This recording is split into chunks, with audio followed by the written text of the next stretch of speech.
तो आगे की चीज़ें करते हैं। वीडियो कुछ गड़बड़ हो गया। अगर हम यहाँ पर देखें तो जैसे चादर है, चादर के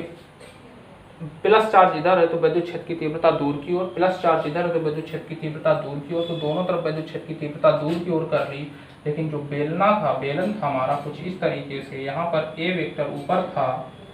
है ना, और ई वेक्टर कुछ यूं था। यहाँ कोण कितना हो गया 90 डिग्री। तो S3 से गुजरने वाला अगर हम विद्युत फ्लक्स की बात करें तो डी फाई ई बराबर E into D A into cos 90, क्योंकि कोण कितना है 90, तो ये टोटल कितना हो गया S3 से गुजरने वाला 0 हो जाएगा। साथ ही साथ अगर हम यहाँ पर ये देखें, ये समझ में आया, डी ए वेक्टर क्षेत्रफल सदिश ऊपर की ओर, भाई बेलन है, बेलन के ऊपर की ओर, और ई वेक्टर बाहर की ओर, तो 90 डिग्री का कोण यानी S3 से गुजरने वाला विद्युत फ्लक्स कितना हो गया 0। तो यहाँ पर अगर हम ये कहें कि जो हमने बेलन बनाया था कुछ इस तरीके से, है ना, यहाँ डी ए ऊपर की ओर, ई वेक्टर इधर, डी ए वेक्टर इधर, है ना, डी ए वेक्टर और ई वेक्टर, ये वाला तो 0 हो गया 90 है, ये वाला 0 डिग्री कोण है, ये वाला भी 0 डिग्री कोण है, ये वाला अगर हम φ1 कहें, इसे हम φ2 कहें, यानी डी φ1 और डी φ2, है ना, तो डी φ1 का मान कितना हो जाएगा, देखें, E into D A into cos 0, इतने कितना हो जाएगा, E into D A into cos 0, है ना। इन दोनों को उठा के हम फाई के बराबर करेंगे तो कितना हो गया डी φ1 प्लस डी φ2, इंटीग्रेशन कर देंगे संपूर्ण पृष्ठ से गुजरने वाले विद्युत फ्लक्स के लिए, तो फाई बराबर ई इंटू डी ए, भाई डी φ1 की वैल्यू रखेंगे ई इंटू डी ए, और cos 0 का मान होता है 1, तो ये कितना हो जाएगा ई डी ए, और ये कितना हो जाएगा ई इंटू डी ए,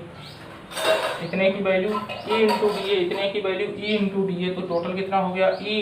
ए मिलके कितना हो जाएगा 2 टाइम्स ई इंटू ए, है ना। इसे समीकरण 1 कह देंगे, है ना, इसे समीकरण क्या कह देंगे, एक गॉस की प्रमेय होती है कि कुल आवेश विद्युत फ्लक्स क्या होता है, कुल आवेश का 1/ε0 गुना क्यू बराबर, हमने इतना कैसे लिख लिया सिग्मा इंटू ए। अगर सिग्मा पृष्ठ घनत्व है, चादर का पृष्ठ घनत्व सिग्मा है, तो सिग्मा बराबर क्यू अपान ए, तो क्यू बराबर सिग्मा इंटू ए, तो सिग्मा इंटू ए रख लिया। समीकरण 1 व 2 से देखेंगे 2 टाइम्स ई इंटू ए बराबर सिग्मा इंटू ए अपान ε0, क्योंकि फाई इधर दोनों को उठा के बराबर कर दिया, तो ई बराबर सिग्मा अपान 2 टाइम्स ε0, ए से ए को कैंसिल कर दिया। यहाँ पर हम देखेंगे इस समीकरण में, है ना, या जो हमारा ये डिराइव हुआ है इस फार्मूले में आर नहीं है। अगर आर नहीं है तो किसी भी चादर अगर होगी आपके पास, क्या होगी चादर, तो चादर के निकट कहीं पर भी आप देखोगे तो विद्युत क्षेत्र की तीव्रता का मान हमेशा क्या रहेगा बराबर, हर बिंदु पर बराबर रहेगा, क्योंकि यहाँ पर आर नहीं है, क्योंकि यहाँ पर आर नहीं है ना। तो है ना, इतने न्यूटन पर कूलाम में वैल्यू रहेगी, न्यूटन पर कूलाम में वैल्यू रहेगी। इसके बाद हमारे पास इसी से संबंधित 2 टॉपिक और रहे,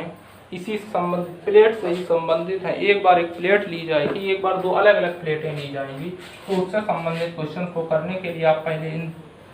जो दोनों वीडियो अभी शूट हुए हैं, इन दोनों वीडियोज़ को देख लें अच्छे से, फिर उसके बाद उन क्वेश्चन को करेंगे, है ना। तब तक के लिए थैंक यू, वीडियोज़ को अच्छे से देखें।